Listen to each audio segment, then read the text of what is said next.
Bonjour. Nous avons déjà dit que la première étape de la mise en place de la gestion prévisionnelle des emplois et des compétences était l'élaboration du référentiel de ces emplois et compétences. Ce document constitue le socle de la démarche, la base même par laquelle la réflexion peut être entamée sur les prévisions concernant les effectifs, les postes de travail et les exigences en termes de connaissances, savoir-faire et aptitudes au sein de l'entreprise. Si effectivement la gestion des ressources humaines n'est pas une science exacte, comme par ailleurs la plupart, si ce n'est toutes, les sciences de gestion en général, pour autant, la gestion des ressources humaines, et pour cette raison même, exige une rigueur conceptuelle très importante. Cette rigueur conceptuelle passe par la définition de chaque terme, ce qu'il suppose, ce qu'il signifie euh, au sein de l'entreprise.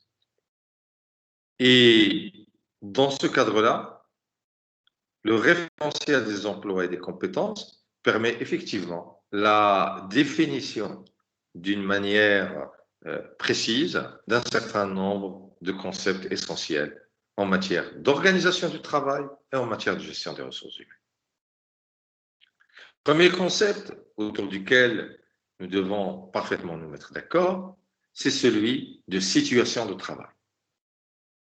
La situation de travail, c'est un ensemble d'activités et de responsabilités réellement exercées.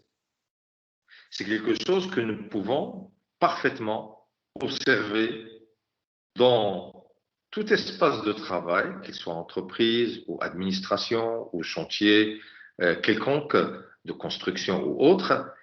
Eh bien, c'est quelque chose que nous pouvons observer à l'œil nu, j'allais dire, en faisant une tournée dans les bureaux. Nous allons trouver qu'il y a Madame telle, Monsieur tel, qui occupe un poste donné, donc qui réalise un certain nombre d'activités données.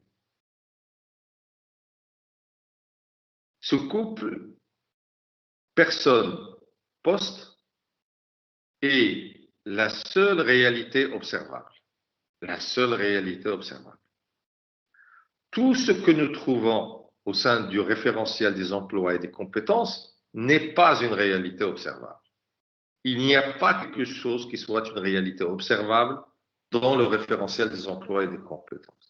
Et cela pourquoi? Pour quelque chose de très important, dont